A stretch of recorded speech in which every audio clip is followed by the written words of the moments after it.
깊은 산골. 달빛 아래서 들려온 작은 울음소리. 그녀는 몰랐다. 이 선택이 인생을 바꿀 거라는 걸. 그리고 이 만남이 우연이 아니라는 걸. 도깨비 극장을 찾아주셔서 감사합니다. 구독과 좋아요는 큰 힘이 됩니다. 그럼 이야기 시작할게요. 바람이 나뭇가지를 흔들어대는 밤이었다. 달은 유난히 밝았고 그 빛은 외딴 집 처마 끝까지 닿아 있었다. 마루 위에서 소연은 약추조 더미를 뒤적이고 있었다.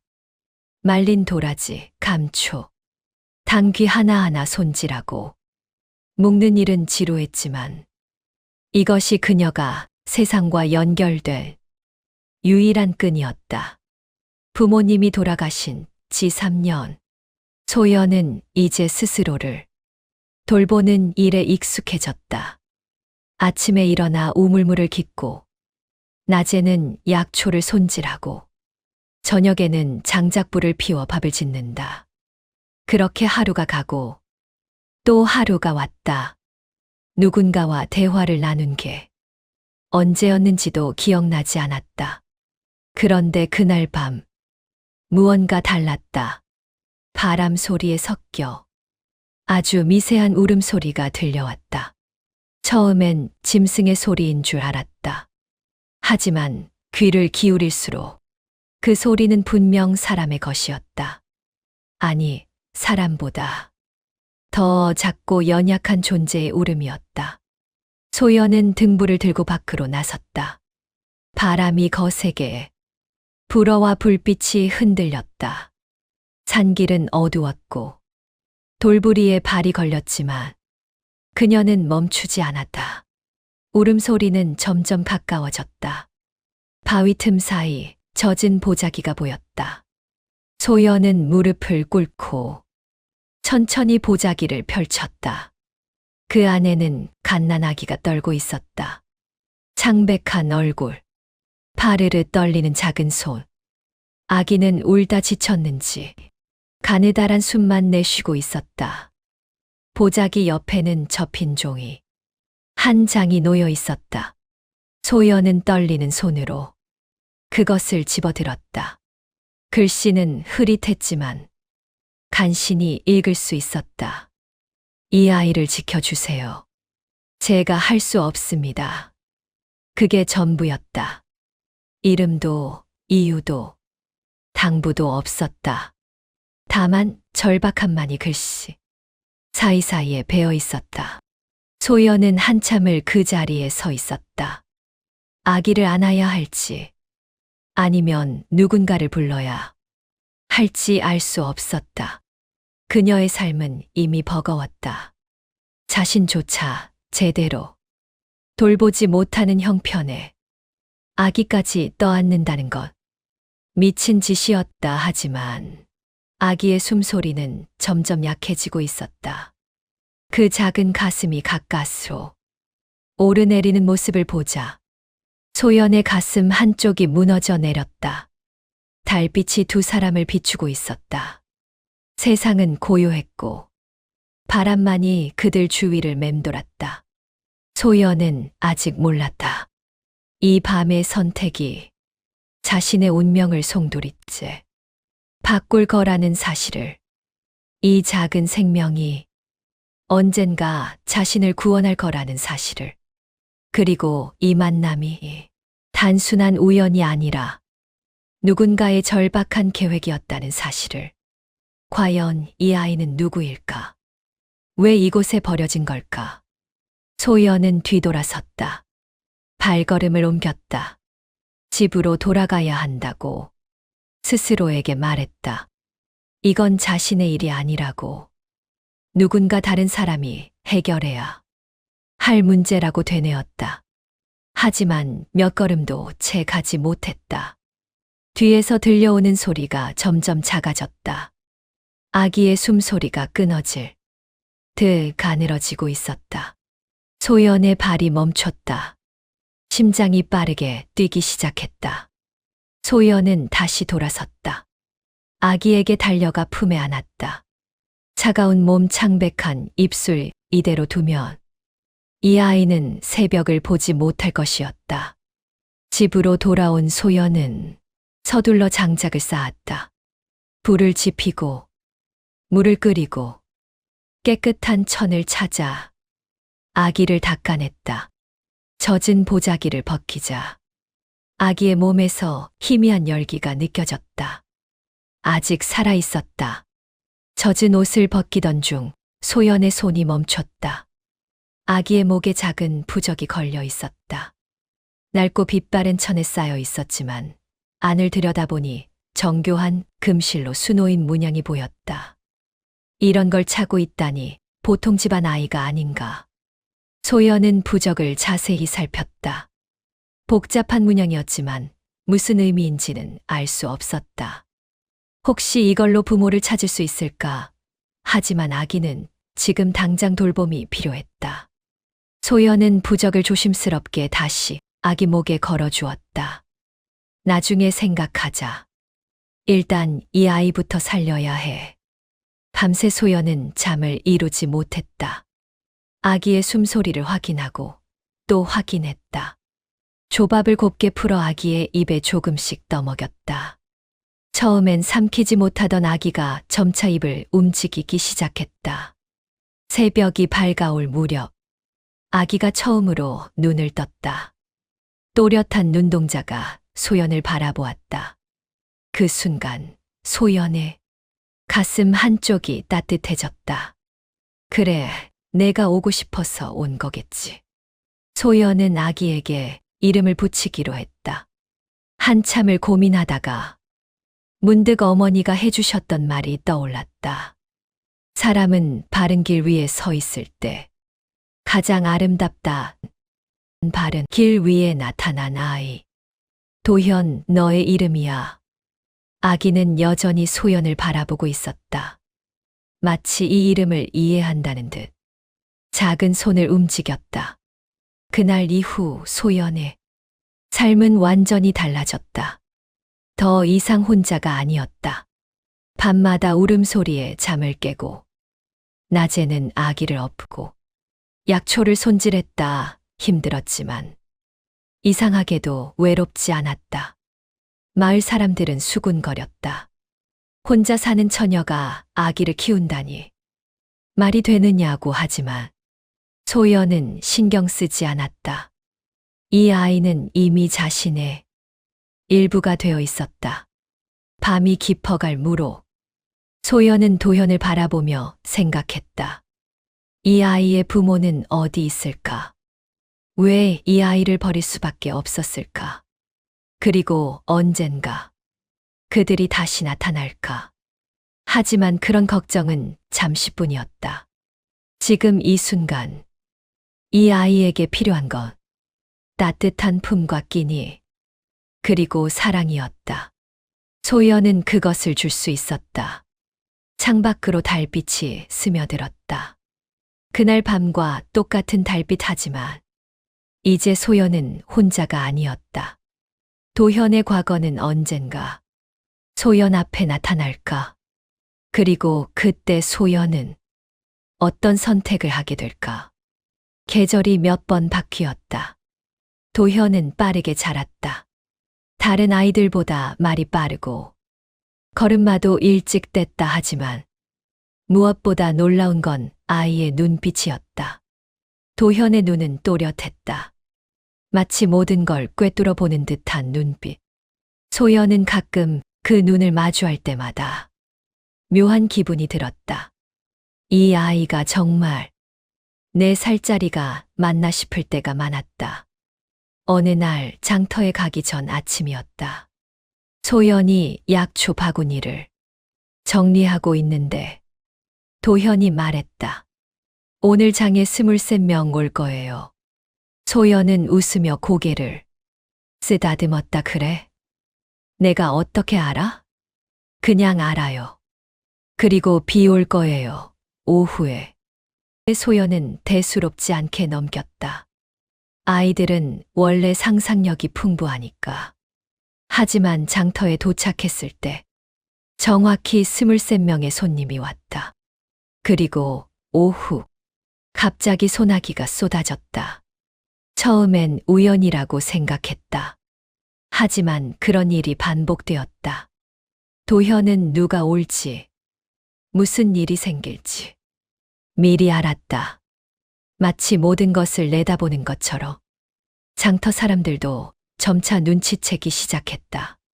저 아이 좀 이상하지 않소? 맞아요.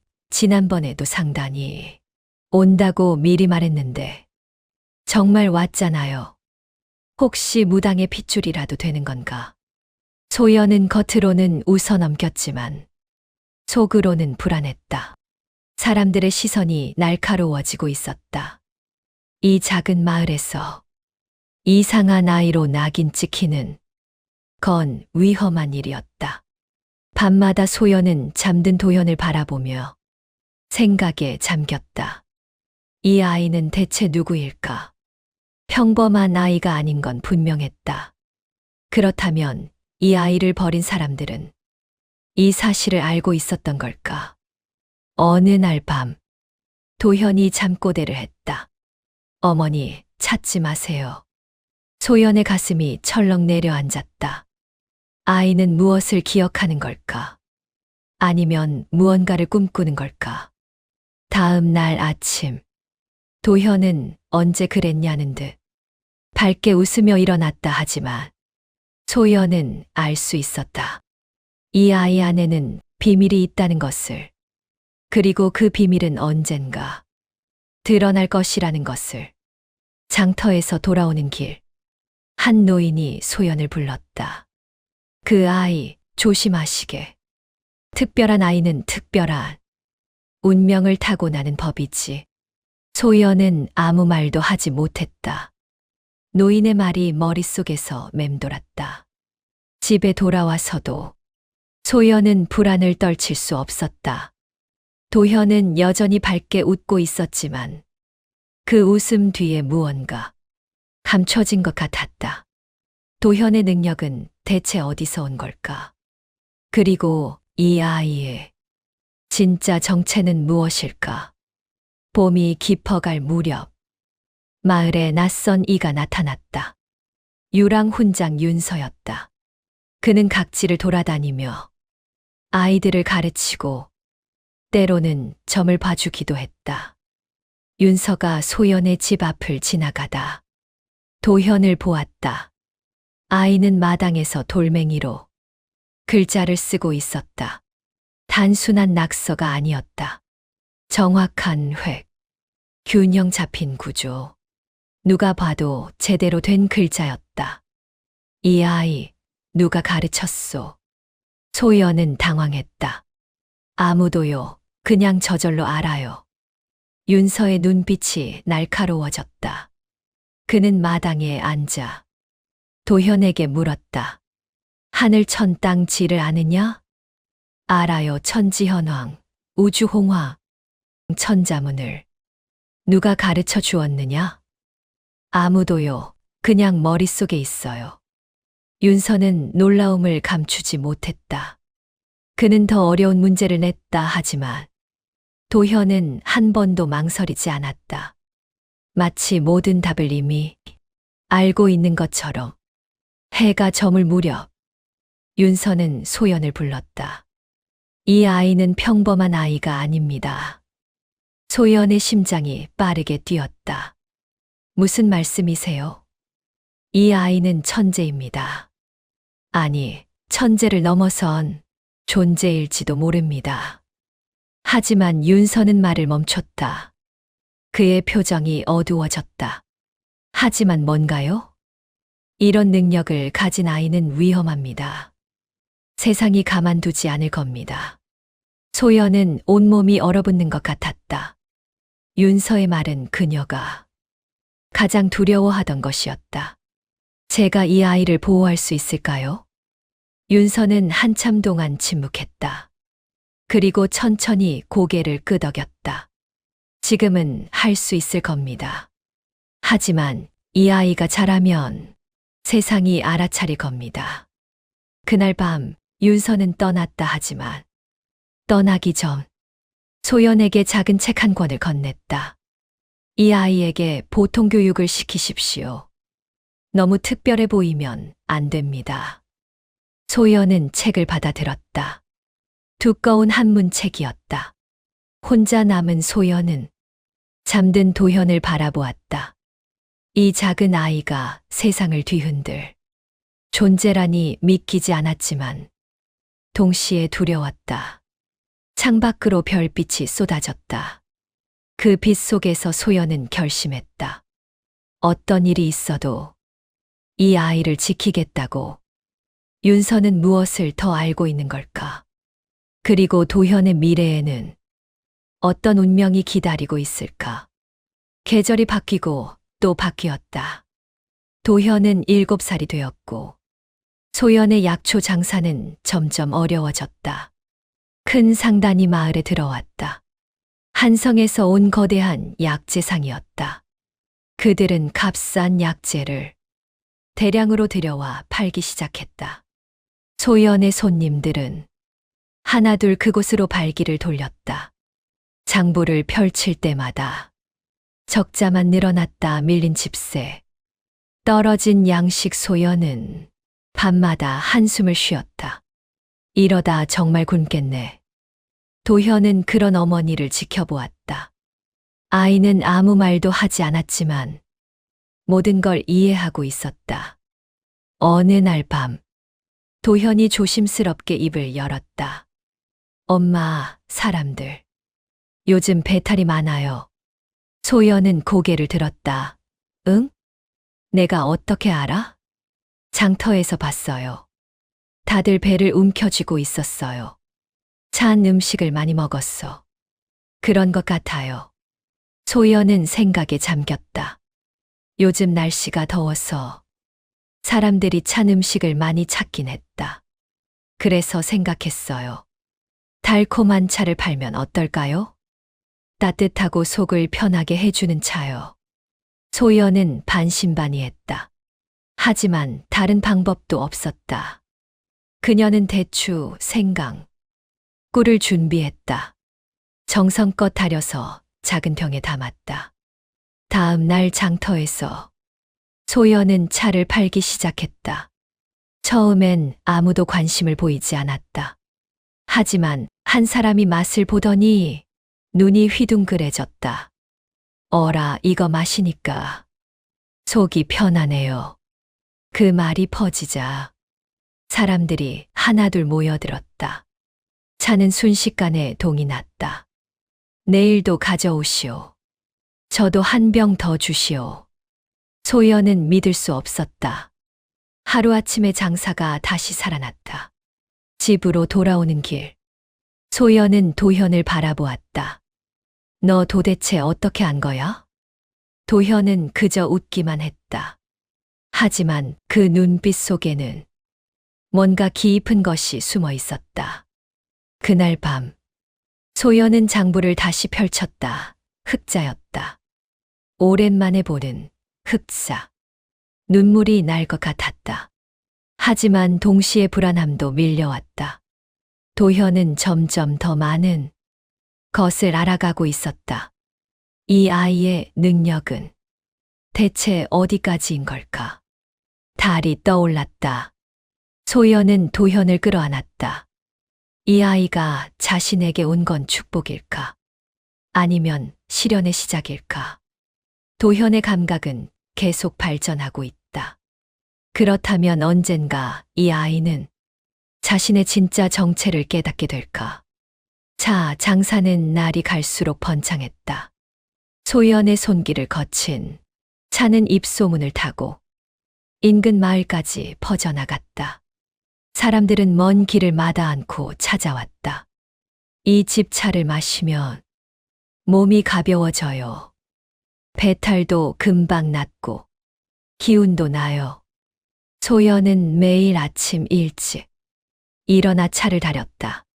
대추를 고르고 생강을 썰고 꿀을 섞는 일 손은 바빴지만 마음은 한결 가벼워졌다. 더 이상 내일 끼니 걱정을 하지 않아도 되었다. 하지만 밤마다 소연은 도현을 바라보며 복잡한 심경에 빠졌다. 이 모든 게 도현의 예측 덕분이었다. 아이는 사람들의 필요를 미리 알았고, 시장의 흐름을 읽었고, 날씨까지 예측했다. 어느 날 저녁, 장터에서 돌아온 소연은 도현 앞에 앉았다. 도현아. 네, 엄마. 너는 어떻게 그런 걸 다 알아? 도현은 잠시 침묵했다. 아이의 눈빛이 흔들렸다. 마치 무언가를 숨기고 있는 것 같았다. 그냥 보이는 것 같아요. 뭐가 보여? 사람들이 원하는 것. 앞으로 일어날 일. 그냥 머릿속에 떠올라요. 소연의 손이 떨렸다. 이건 단순한 재능이 아니었다. 뭔가 더 깊은, 설명할 수 없는 능력이었다. 무섭지 않니? 도현은 고개를 저었다. 엄마가 있으니까 안 무서워요. 그 말에 소연의 가슴이 먹먹해졌다. 이 아이는 자신을 믿고 있었다 하지만 자신은 과연 이 아이를 제대로 지킬 수 있을까? 계절은 어느덧 가을로 접어들었다. 낙엽이 떨어지고 바람이 차가워졌다. 도현은 여전히 밝게 웃으며 소연을 도왔다. 그날 오후 윤서가 다시 마을에 나타났다. 그는 1년에 한두 번씩 이곳을 찾았고 그때마다 도현의 공부를 확인했다. 도현이 얼마나 컸나 보자. 도현은 반갑게 달려가 인사했다. 윤서는 아이의 학문 수준을 확인하며 감탄했다. 이 아이는 정말 천재야. 이제 웬만한 선비보다 나을 정도요. 소연은 자랑스러우면서도 걱정스러웠다. 도현이 너무 눈에 띄면 안 됐다. 윤서의 말처럼 특별한 아이는 위험했다. 해가 질 무렵 윤서는 도현의 목에 걸린 부적을 보았다. 그의 얼굴이 순간 굳어졌다. 이거 어디서 났소? 소연은 사실대로 말했다. 아이와 함께 있었습니다. 처음 발견했을 때부터요. 윤서는 부적을 가까이서 살폈다. 그의 손이 미세하게 떨렸다. 이건 한성상단의 문양이요. 소연의 심장이 멎는 것 같았다. 그것도 보통 상단원이 쓰는 게 아니라 주인과 직계 가족만 지닐 수 있는 표식이요. 소연은 숨이 막혔다. 한성상단 며칠 전 찾아왔던 이강도 한성상단 사람이었다. 그렇다면 혹시 윤서는 고개를 끄덕였다. 이 아이는 한성상단과 관련이 있을 겁니다. 아니, 어쩌면 그는 말을 멈췄다 하지만 소연은 그 다음 말을 짐작할 수 있었다. 도현은 한성상단 주인의 핏줄일지도 모른다는 것. 윤서는 오래된 기억을 떠올렸다. 10여 년 전, 그는 한성에서 젊은 선비를 가르친 적이 있었다. 민겸이라는 이름의 총명하고 의로운 청년이었다. 그는 한성상단 주인의 외아들이었다. 혹시 주인의 이름이 민겸이 아니었소? 소연은 고개를 저었다. 저는 모릅니다. 한성상단에 대해 아는 게 없어요. 윤서는 깊은 한숨을 쉬었다. 민겸 그 친구에게 무슨 일이 있었던 게 틀림없소. 그는 소연에게 조심스럽게 말했다. 이 부적을 함부로 보이지 마시오. 만약 한성상단 사람들이 이걸 보면 아이를 데려갈지도 모릅니다. 소연은 온몸이 얼어붙었다. 아이를 빼앗길지도 모른다는 생각에 숨이 막혔다 하지만 언젠가는 진실을 마주해야 할 겁니다. 윤서는 떠나기 전 소연에게 당부했다. 이 아이를 잘 지키시오. 그리고 준비하시오. 운명은 피할 수 없으니까요. 혼자 남은 소연은 도현을 끌어안았다. 아이는 아무것도 모른 채 소연의 품에 안겨 있었다. 밤하늘에 별이 떠올랐다. 그 별빛 아래서 소연은 깨달았다. 도현을 버린 사람들은 언젠가 돌아올 것이다. 그리고 그날이 오면 자신은 어떤 선택을 해야 할지. 부적을 쥔 소연의 손이 떨렸다. 이 작은 천 조각이 도현의 과거를 담고 있었다. 그리고 그 과거는 이제 소연의 미래가 되어 있었다. 민겸과 도현의 관계는 무엇일까? 그리고 도현은 왜 버려진 걸까? 한성상단에는 어떤 비밀이 숨겨져 있을까? 겨울이 왔다. 눈이 소복이 쌓이고 세상은 하얗게 물들었다. 소연은 여전히 차를 팔았고 도현은 여전히 곁에 있었다. 하지만 불안은 날이 갈수록 커졌다. 윤서의 경고 이후 소연은 도현의 부적을 깊이 숨겨두었다. 아무도 보지 못하게, 아무도 알지 못하게. 하지만 운명은 숨길 수 있는 게 아니었다. 눈 내리는 어느 날 오후, 한 남자가 마을에 도착했다. 키가 크고 풍채가 좋은 사내였다. 비단 두루마기를 입고 허리에는 옥대를 찼다. 뒤따르는 하인들만 해도 대여섯 명이었다. 마을 사람들은 수군거렸다. 저런 귀한 양반이 왜 이런 산골 마을에 왔을까? 남자는 곧장 소연의 집으로 향했다. 마당 앞에 서서 안을 들여다보았다. 그곳에서 도현이 눈사람을 만들고 있었다. 남자의 발걸음이 멈췄다. 그의 얼굴이 창백해졌다. 손이 떨리기 시작했다. 저 아이는 소연은 집 안에서 남자를 발견했다. 심상치 않은 분위기에 서둘러 밖으로 나왔다. 누구십니까? 남자는 소연을 보지도 않고 도현만 바라보았다. 그의 눈에 눈물이 맺혔다. 실례지만 그 아이를 좀 보여주시겠소? 소연은 본능적으로 도현을 뒤로 감췄다. 먼저 신분을 밝히시죠. 남자는 정신을 차리고 허리를 숙여 인사했다. 한성상단 주인 민겸이라고 하오. 소연의 온몸에 소름이 돋았다. 한성상단 주인 윤서가 말했던 그 이름 민겸. 무슨 일로 오셨습니까? 민겸은 떨리는 목소리로 말했다. 소문을 이 마을에 특별한 아이가 있다고 혹시나 해서 왔는데. 그는 다시 도현을 바라보았다. 아이의 얼굴, 눈빛, 심지어 서 있는 모습까지 모든 게 그녀를 닮아 있었다. 혹시 그 아이 목에 부적 같은 게 있소? 소연은 대답하지 않았다. 하지만 그 침묵이 답이었다. 민겸은 무릎을 꿇었다.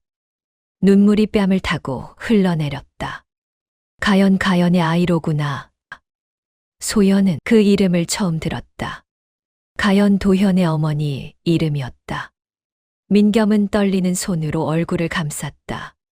미안하다, 정말 미안하다. 내 어미를 지키지 못해서. 도현은 민겸을 물끄러미 바라보았다. 아이의 눈빛이 흔들렸다. 마치 무언가를 떠올리는 것 같았다. 소연은 민겸 앞에 섰다. 들어오시죠. 이야기를 해야 할 것 같습니다. 방 안에서 민겸은 모든 것을 말했다. 가연과의 사랑, 집안의 반대, 가연은 천한 신분이었소. 나는 양반가의 외아들이었고 우리의 사랑은 처음부터 허락되지 않았소. 민겸의 목소리가 떨렸다. 그래도 나는 그녀를 사랑했소. 아이까지 생겼을 때 나는 모든 걸 버리고 그녀와 함께하려 했소. 하지만 집안에서 알아버렸소. 아버지는 경노했고 가연을 쫓아냈소. 나는 그걸 막지 못했소. 민겸은 주먹을 쥐었다. 손톱이 손바닥을 파고들었다. 가연은 혼자 산속으로 쫓겨났소. 혼자 아이를 낳았고 산후병으로 죽어갔소. 마지막 힘을 다해 아이를 안전한 곳에 두고 쪽지를 남긴 채 숨을 거두었소. 나는 너무 늦게 그녀를 찾았소. 그녀의 시신을 발견했을 때 이미 차가워진 뒤였소. 민겸의 눈에서 눈물이 흘렀다. 아이를 찾았을 때는 이미 사라진 뒤였소. 누가 데려갔는지, 어디로 갔는지 알 수 없었소. 그리고 비극적인 결말, 민겸은 도현을 바라보았다. 그동안 나는 매일 이 아이를 찾았소. 조선 팔도를 다 뒤졌소. 하지만 찾을 수 없었소. 그는 소연에게 고개를 숙였다. 이 아이를 키워주셔서 정말 감사하오. 당신이 없었다면 이 아이는, 소연은 아무 말도 할 수 없었다. 민겸의 슬픔이 진심이라는 걸 알 수 있었다. 하지만 동시에 두려웠다. 이 사람이 도현을 데려갈까봐, 이 아이와 헤어져야 할까봐. 민겸은 천천히 일어섰다. 이 아이를 한성으로 데려가야 하오. 이 아이는 한성상단의 적자요. 마땅히 누려야 할 것들이 있소. 소연의 눈에서 눈물이 흘렀다. 저 아이는 여기서 자랐어요. 여기가 집이에요. 도현이 갑자기 소연의 손을 잡았다. 엄마도 같이 가요. 말의 방 안이 조용해졌다. 민겸은 도현을 바라보았다. 아이의 눈은 맑고 단호했다. 소연은 도현과 헤어져야 할까? 민겸은 어떤 선택을 할까? 그리고 도현의 운명은 어디로 향할까? 그날 밤, 민겸은 마을 주막에 머물렀다. 하지만 잠을 이룰 수 없었다. 도현의 얼굴이 자꾸 떠올랐다. 가연을 닮은 그 눈빛, 그 미소. 새벽녘, 민겸은 다시 소연의 집을 찾았다. 그는 결심한 표정이었다. 소연 씨, 제안이 있소. 소연은 잠 못 이룬 얼굴로 그를 맞았다. 한성으로 함께 가시오. 당신도, 도현이도. 소연은 놀라 민겸을 바라보았다. 저는 양반댁에 어울리는 사람이 아닙니다. 상관없소. 도현이에게 당신이 필요하오. 그리고 민겸은 잠시 말을 멈췄다. 나도 당신이 필요하오. 이 아이를 제대로 키우려면 당신의 도움이 절실하오. 소연은 혼란스러웠다. 한성 꿈에도 생각해보지 못한 곳이었다. 그곳에 가면 무엇이 기다리고 있을까? 시간을 주십시오. 생각해 보겠습니다. 민겸은 고개를 끄덕였다. 하지만 너무 오래 기다릴 수는 없소. 도현이는 이미 8살 제대로 된 교육을 받아야 할 나이요. 며칠 동안 소연은 고민했다. 도현은 이미 결정한 듯했다. 도현은 매일 엄마, 한성 가요 라고 졸랐다. 일주일 후 소연은 결심했다. 도현의 미래를 위해서라면 자신의 편안함을 버릴 수 있었다. 가겠습니다. 민겸의 얼굴이 밝아졌다. 하지만 동시에 무거운 표정도 지었다. 한 가지 말씀드려야 할 게 있소. 그는 가연의 죽음에 대해 더 깊은 진실을 밝혔다. 가연은 집안 사람들에게 쫓겨난 게 아니었소. 스스로 떠났소. 소연은 눈을 크게 떴다. 그녀는 편지를 남겼소. 아이에게 짐이 되고 싶지 않다고. 아이가 당당하게 살 수 있게 하고 싶다고. 민겸의 목소리가 떨렸다. 그녀는 아이를 안전한 곳에 두고 혼자 떠났소. 그리고 돌아오지 못했소. 소연은 가슴이 찢어지는 것 같았다. 그 어머니는 아이를 사랑했기에 떠난 것이었다. 그래서 나는 더욱이 아이를 지켜야 하오. 가연이 목숨 걸고 지키려 했던 아이니까. 소연은 고개를 끄덕였다. 그녀도 같은 마음이었다. 보름 후 그들은 한성으로 떠났다. 마을 사람들이 배웅을 나왔다. 소연이 키운 약초밭도 단골 손님들도 모두 뒤에 남겨두었다. 길은 멀고 험했다 하지만 도현은 즐거워했다.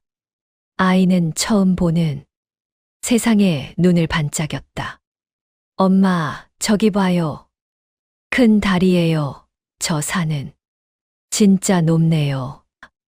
소연은 아이의 손을 꼭 잡았다.